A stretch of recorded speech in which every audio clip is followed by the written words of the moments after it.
India മുഴുവൻ ഇപ്പൊ ചർച്ചാ വിഷയമായിട്ടിരിക്കുന്ന ഒരു സംഭവമാണ് നമ്മുടെ റഷ്യൻ പ്രസിഡന്റ് വ്ളാഡിമിർ പുടിന്റെ അറൈവലും അതേപോലെ തന്നെ അദ്ദേഹത്തിന്റെ പ്രസിഡൻഷ്യൽ കോൺവോയുടെ ഭാഗമായിട്ടുള്ള ഓറസ് സെനറ്റ് എന്ന് പറയുന്ന അദ്ദേഹത്തിന്റെ വണ്ടി. ഓക്കെ, റഷ്യൻ റോൾസ് റോയ്സ് എന്നാണ് ഈ ഒരു കാറിനെ വിശേഷിപ്പിക്കുന്നത്. അപ്പൊ റോൾസ് റോയ്സ് എന്ന് പറയുന്നത് നിങ്ങൾക്കറിയാം, ലക്ഷറിയുടെ അവസാന വാക്കായിട്ടുള്ള പ്രതീകമായിട്ടുള്ള വണ്ടിയാണ് റോൾസ് റോയ്സ് കാറുകൾ. അപ്പൊ 5.5 കോടി രൂപയുടെ അടുത്ത് വിലയുള്ള ഈ ഒരു വണ്ടിനെ റഷ്യൻ റോൾസ് റോയ്സ് എന്ന് വിശേഷിപ്പിക്കണമെങ്കിൽ തീർച്ചയായിട്ടും ഇതിൽ അത്യാധുനികമായിട്ടുള്ള ലക്ഷറി സംവിധാനങ്ങൾ ഉണ്ടാവണം, അല്ലെ? ആ പേരിനോട് നീതി പുലർത്തുന്ന രീതിയിൽ അത്രയും പ്രീമിയം ആയിട്ടുള്ള മെറ്റീരിയൽസ്, അതായത് വുഡ് ആയിക്കോട്ടെ അല്ലെങ്കിൽ ലെതർ ആയിക്കോട്ടെ, അതുപോലെ ഫുള്ളി റാപ്ഡ് ആയിട്ടുള്ള അത്യാധുനികമായിട്ടുള്ള മോഡേൺ ആയിട്ടുള്ള ഒരുപാട് സാങ്കേതിക വിദ്യകളും ലക്ഷറി ഫീച്ചേഴ്സ് ഉൾപ്പെടുത്തിയിട്ടുള്ള ഒരു കിടിലം വണ്ടി തന്നെയാണ് ഓറസ് സെനറ്റ് എന്നുള്ള കാര്യത്തിൽ ഒരു സംശയം വേണ്ട.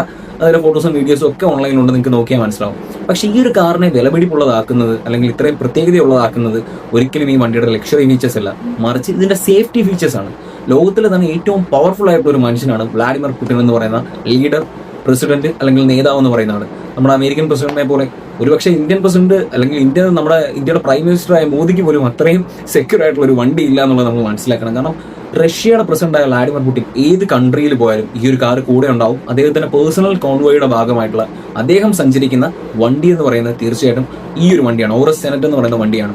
സോ അതിൻ്റെതായിട്ടുള്ള റീസൺ എന്ന് പറയുന്നത്, ഈ ഒരു വണ്ടിയുടെ ഗ്ലാസ് എടുക്കുകയാണെങ്കിൽ മൾട്ടി ലെയർഡ് ആയിട്ടുള്ള ആർമർ പ്രൂഫ് ആയിട്ടുള്ള ബുള്ളറ്റ് പ്രൂഫ് ആയിട്ടുള്ള ഗ്ലാസ് ആണ് വരുന്നത്. സോ ആർമർ പിയേഴ്സിംഗ് ബുള്ളറ്റ്സ് ഉപയോഗിച്ചുകൊണ്ട് ഫയർ ചെയ്താൽ പോലും ഇതിന്റെ ഗ്ലാസുകൾക്കോ അല്ലെങ്കിൽ ഇതിന്റെ ബോഡിക്കോ ഒരു പോറിൽ പോലും പറ്റില്ല. അതിനെ പ്രതിരോധിക്കാൻ കഴിവുള്ള രീതിയിലുള്ള ബോഡിയും മൾട്ടി ലെയർഡ് ആയിട്ടുള്ള ബുള്ളറ്റ് പ്രൂഫ് ഗ്ലാസുകളുമാണ് ഇതിൽ ഉപയോഗിച്ചിരിക്കുന്നത്.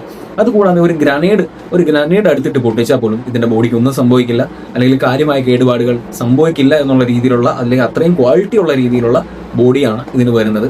ഇതിന്റെ അടിഭാഗം, ഈ കാറിന്റെ താഴ്ഭാഗം അടിഭാഗം നോക്കുകയാണെങ്കിൽ കംപ്ലീറ്റ്ലി ആർമർ കവേർഡ് ആണ്. അതായത് അടിയിൽ ഒരു ബോംബ് എക്സ്പ്ലോഷൻ ഉണ്ടായാൽ പോലും അതിനെ പോലും പ്രിവെന്റ് ചെയ്യാൻ പറ്റുന്ന അല്ലെങ്കിൽ വലിയ കേടുപാടുകളില്ലാതെ അകത്തിരിക്കുന്ന ആളെ വണ്ടിയെ സംരക്ഷിക്കാൻ പറ്റുന്ന രീതിയിലുള്ള ആർമർ പ്ലേറ്റഡ് ആയിട്ടുള്ള ഒരു അണ്ടർ ബോഡി അല്ലെങ്കിൽ ഒരു ചേസ് ആണ് ഈ ഒരു വണ്ടിക്ക് വരുന്നത്. ഇനി നമ്മൾ നോക്കുകയാണെങ്കിൽ ഇതിന്റെ ഈ ക്യാബിനുള്ളിലെ മറ്റ് ഫീച്ചേഴ്സ്, സേഫ്റ്റി ഫീച്ചേഴ്സിനെ പറ്റി സംസാരിക്കുകയാണെങ്കിൽ എയർ ഫിൽട്രേഷൻ സിസ്റ്റം എടുത്തു പറയേണ്ട ഒന്നാണ്. അതായത് ഒരു കെമിക്കൽ അറ്റാക്കോ അല്ലെങ്കിൽ ടോക്സിക് ആയിട്ടുള്ള എന്തെങ്കിലും ഗ്യാസോ കാര്യങ്ങളോ ഒക്കെ ഈ വണ്ടിക്കുള്ളിലേക്ക് കടത്തിവിടാൻ ശ്രമിക്കുകയാണെങ്കിൽ അതിനെ പോലും ഫിൽട്ടർ ചെയ്ത് പ്യൂർ ആയിട്ടുള്ള ബ്രീത്തബിൾ ആയിട്ടുള്ള നല്ല എയറിനെ ക്യാബിനിലേക്ക് കടത്തിവിടാൻ കഴിയുന്ന രീതിയിലുള്ള ഫിൽട്രേഷൻ സിസ്റ്റം ഈ വണ്ടിയുടെ പ്രധാനപ്പെട്ട ഒരു സവിശേഷതയാണ്. അതേപോലെ ഫയർ സപ്രസന്റ്, ക്യാബിനുള്ളിലോ അല്ലെങ്കിൽ വണ്ടിക്കുള്ളിലോ തീ പിടിക്കുകയാണെങ്കിൽ ആ തീയെ പോലും അണയ്ക്കാൻ കെൽപ്പുള്ള സംവിധാനങ്ങൾ ഈ വണ്ടിക്കുള്ളിൽ ഒരുക്കി വെച്ചിട്ടുണ്ട്. അതായത് ബിൽഡ് ലൈക്ക് എ ടാങ്ക് എന്ന് പറയും, ഒരു ടാങ്ക് തന്നെയാണ്. അതിനുള്ളിൽ ഇരുന്നുകൊണ്ട് അദ്ദേഹത്തിന് എന്തും കൺട്രോൾ ചെയ്യാം, അല്ലെങ്കിൽ ഒരു ന്യൂക്ലിയർ ലോഞ്ച് പോലും, ഒരു അറ്റാക്ക് പോലും നടത്താൻ കെൽപ്പുള്ള രീതിയിലുള്ള ഒരു ക്യാബിൻ അല്ലെങ്കിൽ ഇന്റീരിയർ സെറ്റപ്പും കാര്യങ്ങളൊക്കെ അതിനുള്ളിലുണ്ട്. അത്രയും ഫംഗ്ഷനാലിറ്റീസ് ഉള്ള ഒരു വണ്ടി തന്നെയാണ്.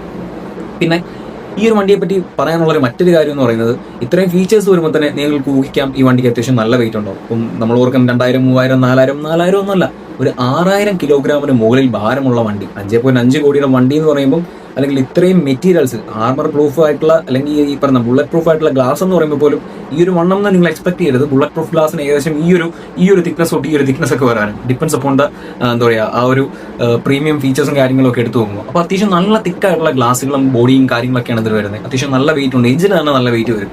സോ ഇത്രയും വെയിറ്റ് കമ്പൈൻ ചെയ്ത് വരുമ്പം 6000 കിലോയുടെ മുകളിലേക്ക് ഭാരമുള്ള ഈ ഒരു വണ്ടിയെ മുന്നിലേക്ക് കൊണ്ടുപോകണമെങ്കിൽ അത്രയും പവർഫുൾ ആയിട്ടുള്ള എഞ്ചിനും വേണം. ഓക്കെ, അപ്പോൾ 4.4 ലിറ്ററിന്റെ ട്വിൻ ടർബോസ് വരുന്ന V8 എഞ്ചിനാണ് ഇതിന് കരുത്ത് വരുന്നത്. 9 സെക്കൻഡ്സ് കൊണ്ട് 0 to 100 എന്നുള്ള വേഗം കൈവരിക്കാൻ ഈ ഒരു എഞ്ചിന് സാധിക്കും. 160 കിലോമീറ്ററാണ് മാക്സിമം സ്പീഡ് എന്ന് പറയുന്നത്. അപ്പോൾ നിങ്ങൾ ചിന്തിക്കാൻ, ഇത്രയും സ്പീഡേ ഉള്ളൂ, ഇത്രയും ടോപ്പ് സ്പീഡ് എത്താൻ ഇത്രയും സമയം വേണം, അങ്ങനെയൊന്നുമല്ല. ഈ ഒരു വണ്ടിയുടെ പർപ്പസ് എന്ന് പറയുന്നത് ഒരിക്കലും സ്പീഡ് അല്ല, അല്ലെങ്കിൽ ഒരു ഹൈ സ്പീഡ് ചേസ് അല്ല, സേഫ്റ്റി എൻഷുർ ചെയ്യുക എന്നുള്ളതാണ്. ഈവൻ പഞ്ചർ ആയിട്ടുള്ള ടയേഴ്സ് വെച്ചുകൊണ്ട് അല്ലെങ്കിൽ ബ്ലോൺ ഔട്ട് ആയിട്ടുള്ള ടയേഴ്സ് വെച്ചുകൊണ്ട് പോലും ഒരു 30 സ്പീഡ് മെയിൻറ്റെയിൻ ചെയ്ത് ഈ ഒരു വാഹനത്തെ മുന്നിലേക്ക് കൊണ്ടുപോകാൻ കരുത്തുള്ള രീതിയിലുള്ള എഞ്ചിനും അതേപോലെ സേഫ്റ്റി ഫീച്ചേഴ്സും പ്രൊട്ടക്ഷൻ ഫീച്ചേഴ്സും ഒക്കെ വരുന്ന ഒരു